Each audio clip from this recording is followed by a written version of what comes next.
and vote and may not feel like you're friends anymore. They start to feel a little bit out there, which isn't fun. Just on that, I mean, did you find that there was a magic number as you were building out the board? Well, we were able to get away with just having one other, so it was the two co-founders and one, and she was neutral. She was wasn't an investor, so she was our what's the word? Independent. And so we got away with having our venture firms being observers. So we just had three for way longer than I think most often you can get away with, but we just kept holding out, and we just didn't. We really held firm on that. How did you guys handle that at Cloudera when you were just starting?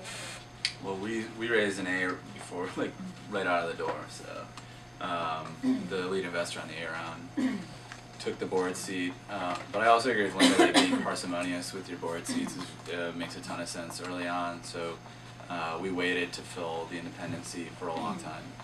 So we actually raised our B round. The lead investor on that round took a board seat, and it was only after our B round that we really started looking for the independent. So it came together over time. And I will say that I had a pre-existing relationship.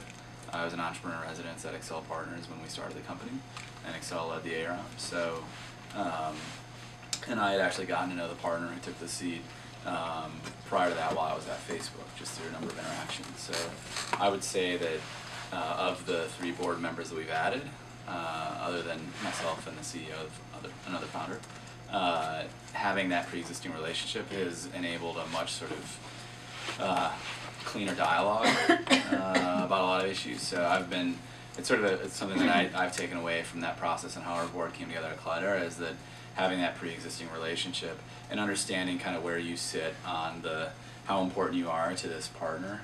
For our B round, we got someone who I think was probably a more experienced and more prominent investor, but he's much busier. He's got a full-time job himself, and he sits on a larger number of boards. So I think we're a little bit further down the totem pole in terms of how important we are to him. So I think gauging the level of commitment and then having a pre-existing relationship has led to a really healthy interaction. So Jae, since you're in the thick of this right now, what kind of questions are you asking? Like, when do you have these meetings?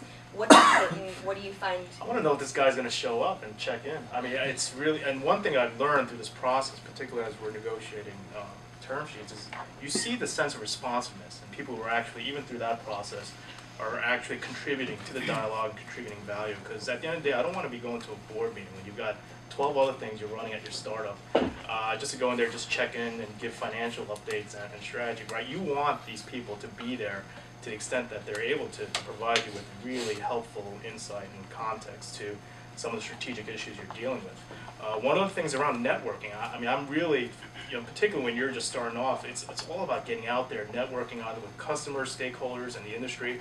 So to the extent that your board member can help facilitate that, and you can actually see that in practice, even at the early stages of discussions leading up to the investment, to the extent that they can prove and show value there, I mean, those are the things that weigh most heavily on me when I'm thinking about, this person's really going to help me out. And plus, you just really like them. I mean, that is very much. I mean, we keep talking about marriage. It really is a marriage. Is this person, are they going to be there when things really hit the fan? Because, things rarely go as they plan. And, is this person really going to be reliable? So that's been pretty much on my mind.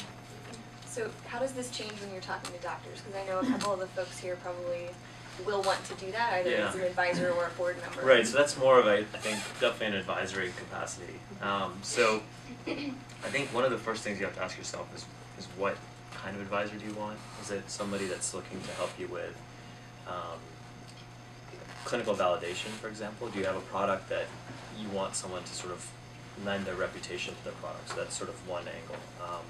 Another is, do you want an advisor who's going to help you understand access to that whatever channels that are associated with that product? So is it something that payers are going to be purchasing, or is it something that consumers are going to be purchasing? And so if it's a fitness product, is it something that maybe you're considering the editor of a magazine, or if it's a B2B product, you're looking at a payer advisor, something along those lines. On the physician end, so there's sort of two angles.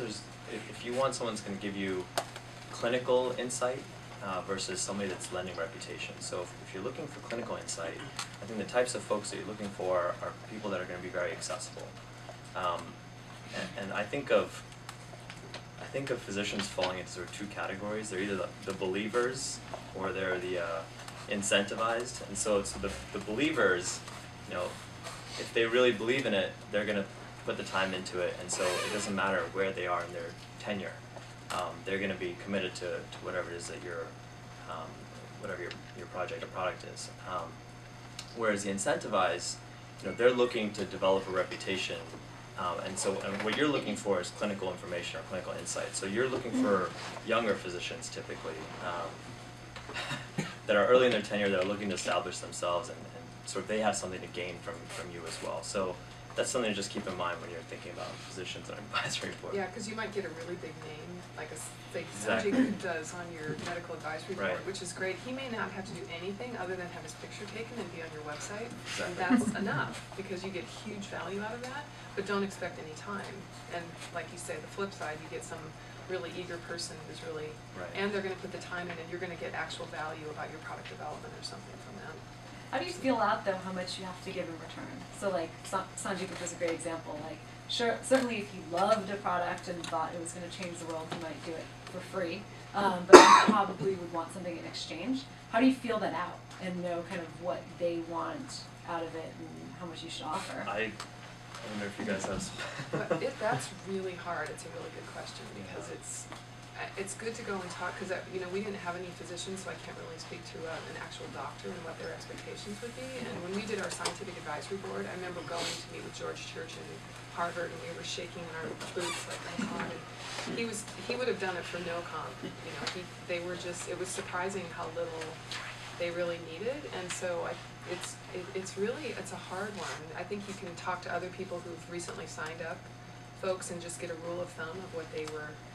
But that's another thing. Don't give too much. You know, you'd be surprised how much people really feel flattered that they've been invited to a board, and they really want to get, if they love the technology or something and they really want to be involved. The compensation part, stock is great, and you know, and as far as any kind of, well, we started out. We had one of our people who advised us to give actual payment for board meetings or for advisory meetings, and we found out later on that was completely unnecessary. So we just stopped that. And I remember also having to call these people all up, because it was George Church and, you know, all these big name researchers, and we just had to say, we're sorry, we can't give you the compensation. Like, that's fine. Okay. There are also there are a lot of physicians that have, or a lot of sort of key opinion leaders, KOLs, that have they have very set rates.